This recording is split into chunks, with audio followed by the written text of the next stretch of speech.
Hello my dear students, आपका पुनः आज के इस नए वीडियो में स्वागत है।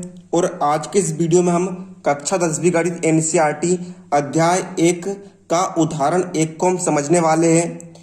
तो उदाहरण 1 आपको दिया है 4052 और 12576 का HCF यानी महत्तम समापवर्तक यूक्लिड विभाजन एल्गोरिथ्म का प्रयोग करके ज्ञात कीजिए। हमें यहाँ पर 4052 और 12576 का HCF ज्ञात करना है यूक्लिड विभाजन प्रमेय का उपयोग करके। तो आइए हम इस सवाल को सोल्व करते हैं। तो हम यहाँ पर लिखते हैं, हमें ज्ञात करना है HCF, है ना। HCF ज्ञात करना है 4052 और 12576 का। तो देखिए, यूक्लिड विभाजन प्रमेय की सहायता से HCF ज्ञात करने की विधि क्या होती है। हम चरण लगाएंगे। यहाँ पर सबसे पहले हम लगाते हैं चरण 1। चरण 1 में हम लिखेंगे कि जो आपका 12576 है वह 4052 से क्या है, बड़ा है। ये होता है बड़ा का चिन्ह, मतलब कि 12576 जो आपका है वह 4052 से बड़ा है। तो हम क्या करेंगे, हम 4052 और 12576 का बोले तो मतलब में यूक्लिड विभाजन प्रमेय का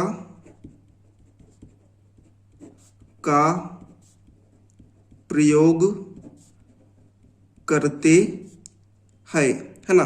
हम 4052 और 12576 में यूक्लिड विभाजन प्रमेय का प्रयोग करते हैं। तो हम क्या करेंगे, सबसे पहले हम 12576 को लिखेंगे भाज्य के रूप में, और जो आपका 4052 है वह रहेगा आपका भाजक। मतलब कि 12576 में हम 4052 का भाग देंगे। तो 4052 का पहाड़ा आप ऐसा पढ़िए कि 12576 से आगे ना बढ़े।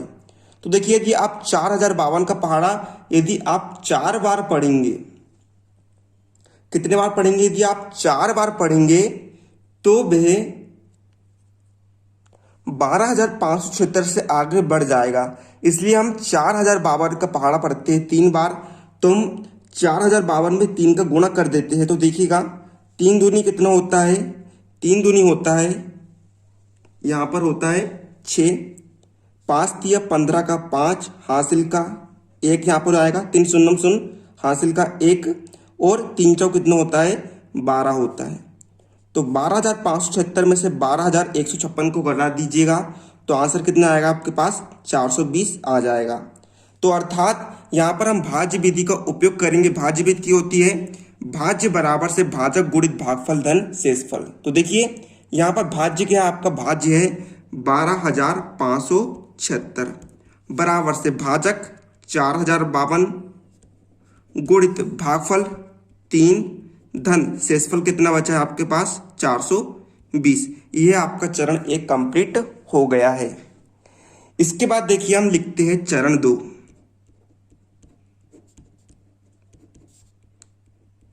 हमें तब तक चरण लगाना है जब तक कि यहाँ पर भागफल यानी कि r का मान 0 के बराबर ना आ जाए। जब तक कि r का मान यानी शेषफल का मान 0 के बराबर ना आ जाए तब तक कि हमें चरण लगाते रहना है। तभी ये सवाल जो है, तभी ये सवाल से HCF निकल पाएगा। तो देखिए हम चरण 2 में क्या लिखते हैं, यहाँ पर आपको, है ना, यहाँ पर 420 जो कि शेषफल है वह 0 के बराबर नहीं है। अतः हम क्या करते हैं, हम 4052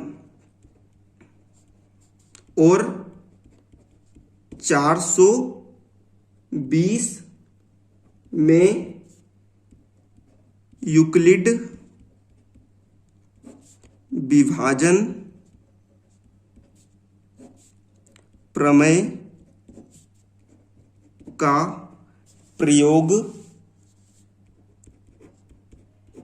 करते हैं।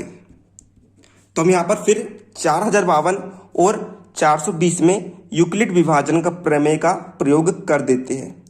तो देखिए हम इसके लिए करेंगे क्या, यहाँ पर जो आपका भागफल था, यहाँ पर जो आपका भाजक था, भाजक को हम बना देंगे भाज्य, भाजक को हम भाज्य के रूप में लिखेंगे, और जो आपका शेषफल बचा था जो कि 420 था उसे हम लिखेंगे भाजक के रूप में। अर्थात अब हम भाजक में शेषफल का भाग देंगे, अर्थात जो आपका भाजक था भाज्य बन गया और शेषफल आपका भाजक बन गया। 4052 में हम फिर 420 का भाग देते हैं। तो देखिए सब 420 का पहाड़ा आप ऐसा पढ़िए कि वह 4052 से आगे ना बढ़े। तो हम 420 का पहाड़ा पढ़ते हैं 9 बार। तो यहाँ पर देखिए 420 में यदि आप 9 का गुणा करेंगे तो कितना आएगा, देखिए 9 शून्य आपका हो जाएगा 0, 9 है ना, 9 दूनी 18 का यहाँ पर हो जाएगा 8, बच्चा हासिल का 1, 9 चौ कितना होता है, 9 चौ होता है 36, 36 और 1 कितना हो जाएगा यहाँ पर 37, 3780 आपका आ गया। अब 4052 में से आप 3780 को घटा दीजिएगा तो कितना आएगा, 272 यहाँ पर आ जाएगा। तो फिर हम यहाँ पर लिख सकते हैं भाज्य बराबर से भाजक गुणित भागफल धन शेषफल। तो भाज्य कितना है 4052 बराबर से भाजक 420 गुणित भागफल 9 धन शेषफल 272। अब हम लगाएंगे चरण 3। देखिए अभी भी यहाँ पर शेषफल का मान 0 के बराबर नहीं आया, तो हम यहाँ पर लिख देंगे 272 0 के बराबर नहीं है। अतः फिर हम 272 और 420 में, है ना, 272 और 420 में यूक्लिड विभाजन प्रमेयिका का प्रयोग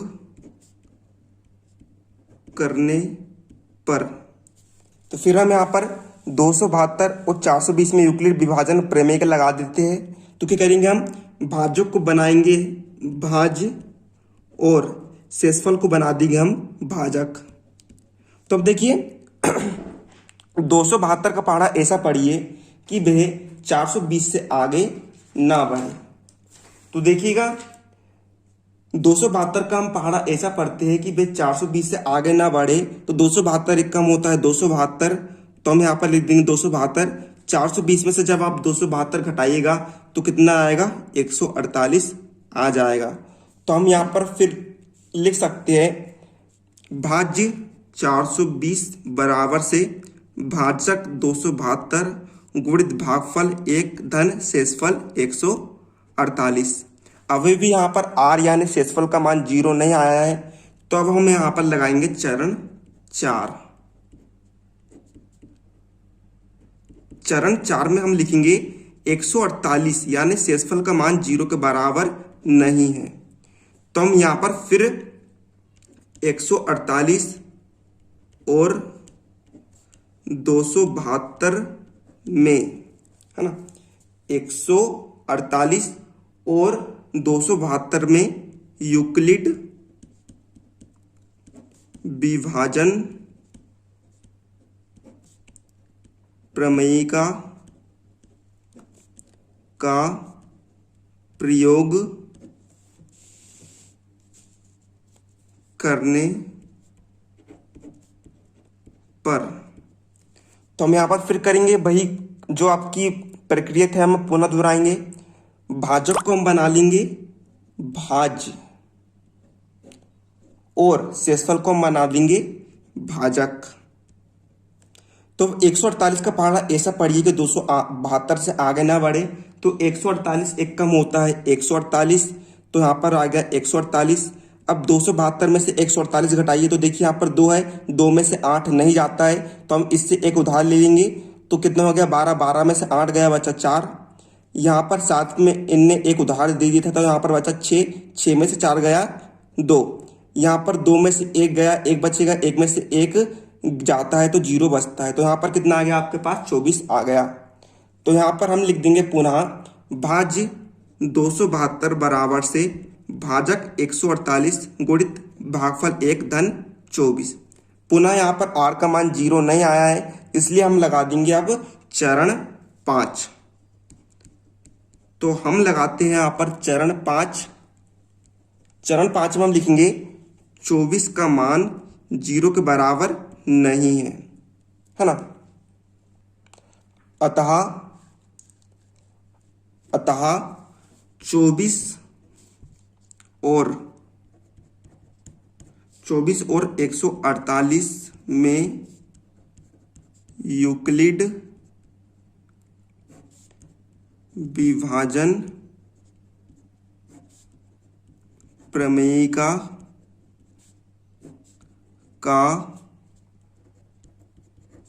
प्रयोग करने पर, तो क्या करेंगे हम 148 को हम बना लेंगे भाज्य, है ना, और जो आपका 24 है वह बन जाएगा भाजक। 24 का पहाड़ा ऐसा पढ़िए कि वह 148 से आगे ना बढ़े, तो 24 छिंग, है ना, 24 से हम 6 का गुणा कर देंगे। 24 का पहाड़ा हम 6 बार पढ़ते हैं, तो देखिएगा 6 चौ 24 का 4 हासिल का 2, 6 दूनी 12, 12 और 2 कितना होता है 14। तो 148 में से 144 घटाएंगे तो कितना आएगा, यहाँ पर 4 आ जाएगा। तो पुनः भाज्य 148 बराबर से भाजक 24 गुणित भागफल 6 धन शेषफल 4। यहाँ पर शेषफल कितना आ गया आपके पास 4 आ गया। तो यहाँ पर भी r का मान 0 नहीं आया है, तो हम लगा देंगे यहाँ पर चरण नंबर 5। तो देखिएगा चरण 5 में हम लिखेंगे 4 का मान 0 के बराबर नहीं है, तो फिर हम यहाँ पर 4 और 24 में यूक्लिड विभाजन प्रमेय का प्रयोग, तो हम यहाँ पर क्या करेंगे 24 को हम बना देंगे भाज्य और 4 को हम बना देंगे भाजक। तो यहाँ पर देखिएगा आप 4 छिंग कितना होता है, 4 छिंग होता है 24, तो यहाँ पर शेषफल कितना आ गया 0 आ गया। तो यहाँ पर देखिए भाज्य 24 बराबर से भाजक 4 गुणित भागफल 6 धन शेषफल 0। तो देखिए हमें यहाँ पर शेषफल का मान 0 प्राप्त हो गया है ना, यहाँ शेषफल का मान 0 प्राप्त हो गया है। तो यहाँ पर देखिए जो आपका भाजक था, भाजक कितना है, यहाँ पर भाजक है 4, है ना, यहाँ भाजक 4 है। जो आपका भाजक है वही आपका HCF यानी महत्तम समापवर्तक होगा। तो हम यहाँ पर लिख देंगे अतः जो आपका सवाल में दिया था कि 4052 और 12576 का HCF कितना निकलेगा, आपका HCF आपका निकलेगा 4। जो आपका भाजक है वही आपका HCF हो जाएगा। तो आपका आंसर निकल के आ गया है 4052 और 12576 का HCF कितना है 4 है। तो यही आपका आंसर होगा, तो आप इसे नोट कर सकते हैं। तो उम्मीद है आप सभी को सवाल समझ में आ गया हो, तो कमेंट करके बताना कि आपको वीडियो कैसा लगा। तो मिलते हैं हम आपको नेक्स्ट वीडियो में।